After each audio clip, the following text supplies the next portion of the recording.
Pasensyoso ang Diyos sa buhay ng bawat isa sa atin.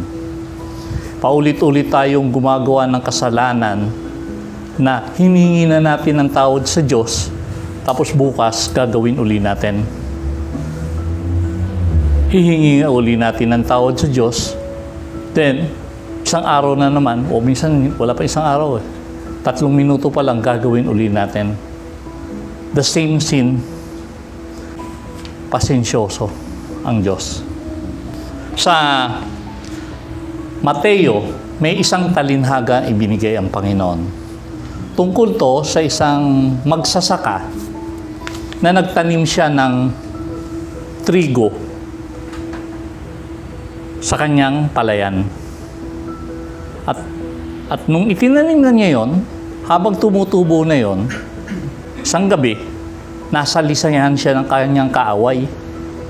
Niman ng kaaway nung gabi ng damo yung kanyang palayan. Lumipas ang maraming mga araw, merong trigong tumubong namunga at meron ding mga damuhan. Kaya yung kanyang mga manggagawa lumapit, Panginoon, di ba ang itinanim mo ay puro trigo? Bakit merong kasamang damo? Tinanong nung kanyang manggagawa. Ito'y matatagpuan sa Mateo 13:24 hanggang 30. Ay sabi ng kanyang manggagawa, Panginoon, bunutin po namin yung mga damo. Kasi hindi naman natin tinanim yun Pero sabi ng Panginoon, wag na. Baka madamay yung mga trigo. Hayaan na lang nating sabay silang tumubo. And then, pagdating ng anihan, kunin nyo yung mga trigo at ibukod. At yung damo, talian at ibukod. Yung trigo, dalhin sa kamalig. At yung damo, dalhin para sunugin. Yun yung talinhaga na sa gawain may mga makakasama ka, huwag mo isipin na damo yun. Oops, mukha to, puro masamang ginagawa. Bunutin na natin dito? Wag. Di ba? Kasi, baka madama yung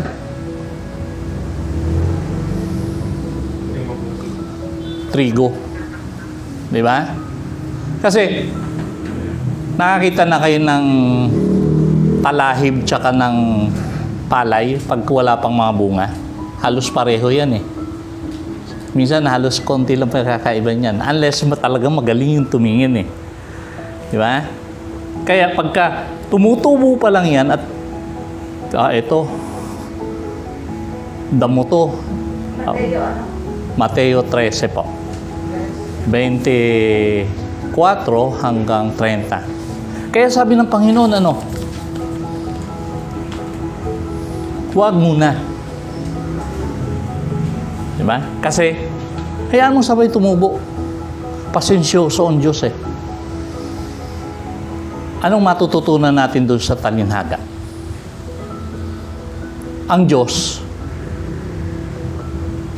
ang may kontrol ng lahat ng bagay. Unang-una, ang Diyos ang nagtanim sa atin. Mabuting binhi tayo. Ang isang mabuting binhi, pag itinanim ka, dapat gumawa ka ng mabuti. Huwag mong isipin na yung katabi ko siguro baka damo to. Hindi. Walang kang karapatan para husgahan yung katabi mo. Na baka damo yun Kagaya rin nung sinabi ng Panginoon na huwag niyong bunutin muna. Baka madamay yung... Hayaan na lang natin pagdating ng judgment sa huling araw. Saka ipaghiwalay. Pero ngayon, ang ang ang ang binhing trigo, ang rasong kaya ka itinanim ng Panginoon, kasi mabuti ka. Ang Diyos ang nagtanim sa iyo, mabuti eh. Mamumunga ka at lalago ka araw-araw, mabuti. At hindi ka iiwan ng Diyos. Kahit katabi mo, damo. Halimbawa lang dahil bakit? God is sovereign eh. Papansin nyo doon sa talinhaga, kahit katabi niya, damo, lumago pa rin siya at namunga. Bakit? Diba? May kanya-kanya sila. Oo, di ba? Kahit katabi mo, dahil hindi lahat ng araw katabi mo mabuting tao Pero iniingatan ka ng Diyos hanggang makarating sa huling anihan. Di ba? Ibig sabihin, kung ang Diyos na nagtanim, alam niya, mabuti yun at mamumunga yun. Ang kaaway, magtatanim. Pampagulo yun. Pero hindi tayo maghahanap tayo sa katabi natin, sino kaya rito yung itinanim ng kaaway. Wala tayong karapatan doon. Di ba? Ang kaaway, magtatanim at aalis. Ang Diyos, nagtanim, hindi umaalis. Sinasamahan tayo hanggang wakas. Di ba? Kaya, ang ibig sabihin nun, patuloy tayong lalago sa Panginoon. Kahit katabi natin, damo. Pagdating ng huling araw, doon na yung pinaghihiwalay. Doon na yung nakikita O, ito ba? Mabuti? Nadaling yon sa kamalig. Ito yung masama. Kaya nga ibig sabihin, pagkasama mo sa gawain, may ginawang masama, kaya mo lang, siya naman magdadala niyan. Panalangin mo lang. Hindi mo kailangang awayin. Kahit anong sabihin sa'yo, kahit anong...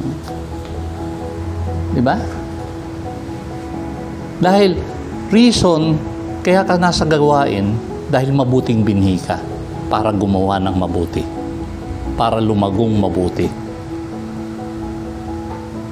Siya, kung siya'y binhi, ganun dapat din ang gawain niya. Di ba? Gumawa ng mabuti at mamunga ng mabuti. Pero kung ang gagawin niya, gumawa ng mali, siya naman magdadala niya. Ganon din tayo. Pag tayo, nandun tayo. Gumawa tayo ng mali, tayo magdadala nun. Diba? Dali. Ibig sabihin, hindi tayo trigo. Kung dalawa lang yan Either na trigo ka, o damo ka, o panahirang damo ka. Walang gitna doon. Kaya nga lagi, mapapansin mo ang parable ng Panginoon, ang laging salita niya patniwala. Ang paghahari ng Diyos ay tulad nito. Mapapansin niyo yun? Ang paghahari ng Diyos ay tulad nito. Dahil tungkol yun sa paghaharing spiritual ng Diyos.